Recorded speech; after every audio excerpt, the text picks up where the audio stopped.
My job today is going to be to replace these old struts from the rear of the Toyota Sienna 2000 model. As you can see, they're quite rusted and banged up. They're probably about 20 years old. These are the tools you're going to need for this job. Some gloves or something to protect your hands. Then, of course, safety glasses to protect your eyes. Maybe a hammer and a punch to get rid of some rust that might be resistant at the bottom. Liquid wrench to penetrating oil, anything like that, just to loosen some of those nuts. Some sandpaper to get rid of some rust as well. Small screwdriver just to get out some of the panels you have to remove. Vice grip to keep the strut from twisting around when you're undoing the nuts. At least 2, maybe 3 14mm wrenches, or whatever the size of your bolts are. Mine are 14, and I needed one thin wrench as well, because one of the nuts was too thin. If I use a normal wrench, I couldn't get the lock nut loose. And an optional, maybe a ratchet, and in my case a 14mm socket, just to get the bottom part put back on. Nothing fancy, this is it. It'll do the job for you. These are the parts that you're going to need for this job. Your new struts and new fasteners and new spacers, rubber spacers to go in. It's not a very big job, but you're going to have to take out the old strut and then just put the new one in place. Yeah, when you can see from the bottom of the vehicle, we are going to loosen this nut over here. That's a 14mm nut, sorry, 14mm bolt for me. Once that comes off, then the strut itself will just slide right off. But this could be, when it's pretty old like this, the rubber could be kind of melted to the axle there, and could be quite difficult to get off. So the first thing I would suggest is just spray it with some kind of penetrating oil or liquid wrench or something like that, just to get that loosened up, and let that sit for a little while before you start undoing these. Now you go just behind your back seat and you take off the trim here with a small screwdriver, and you'll see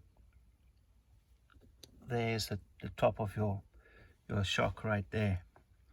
Now when you want to take this off, you need to start with your lock nut up top, and so you need 2 14mm wrenches. The first one is to hold the bottom nut in place, and then the second one is to remove the lock nut up there. Now if you have a narrow nut at the bottom, you might need to use a narrow wrench. This one is wide enough, but some people have a narrow one at the bottom, and then they need to use this because this one won't fit and give you space to go to the lock nut. But this is what we want to do over here, is we want to hold the bottom one and take off the lock nut with our top wrench. So now what you want to do is you want to undo the nut over here, but the actual spindle is going to be moving, so you need to keep that stable. And what we're going to do is going to put on that 14mm wrench like that, and then just put that vice grip on top just to keep the top part stable while I undo the bottom.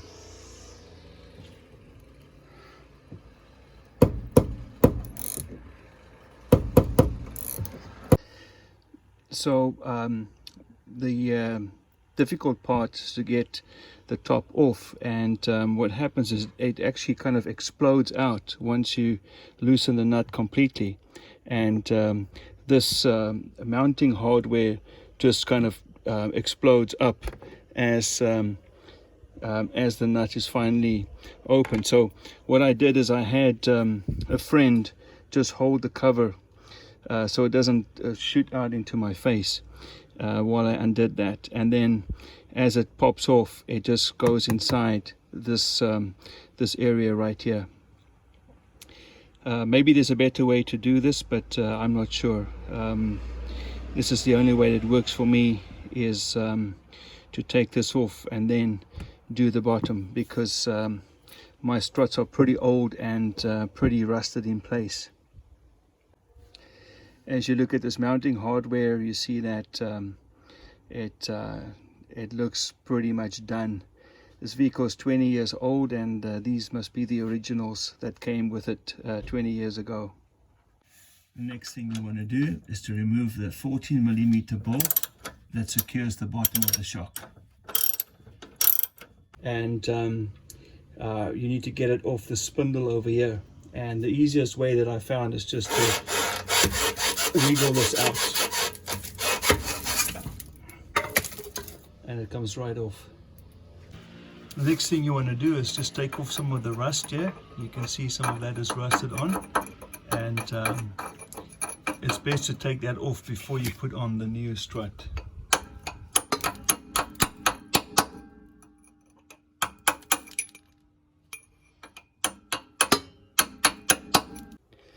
So I'm going to have to reuse this big retaining washer at the bottom, and I'm just going to clean this up and get rid of some of the rust that's on there.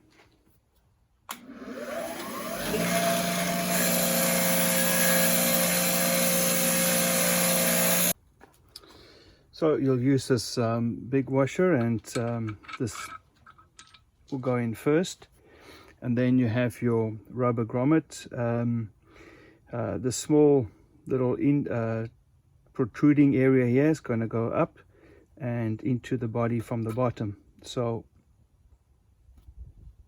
there you are.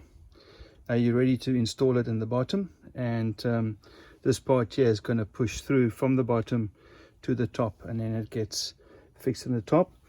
And the top side is going to be two of these cups with your rubber grommet inside, and as you tighten this up, it's going to squeeze the rubber grommet out, and this will go in from the top just like that. So what you want to do at the bottom of the vehicle is you want to slide your strut right over like that, and then you're going to lift it up and just affix it to the top side.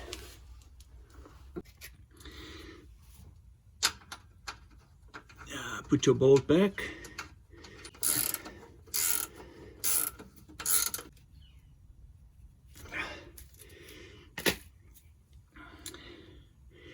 The next thing you need to do is you need to jack up this wheel so that the strut can protrude through the top, and you could fix the nut on the top side. So you put the jack underneath the coil, and then you just, this is where you're going to lift it up, and as you lift it up, the wheel is going to lift and the strut will protrude from the top, and I'll show you what happens up there. As you jack, it's going to come up from the top, from the bottom, and protrude through the top. And what you want to do now is you want to make sure you've got your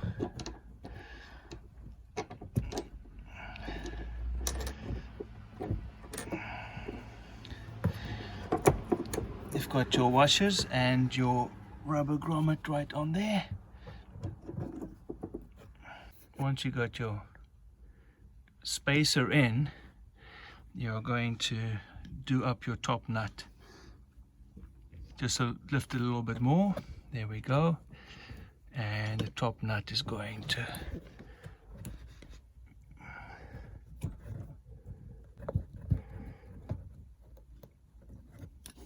that goes right on. Now you want to fasten this nut, and this will be squeezed together so that the rubber spacer is going to expand, but you don't want it to go further than the edge of your washers right here. You want it to be contained within it, but it is definitely going to be compressed quite a bit more than it is now. Once it starts bulging outside, you've gone too far and you have to back up. Once you've got this nut well done, and you've got this space pretty good over here, then the next thing you want to do is to put the lock nut on, and you're going to keep the bottom one in place, and then you're going to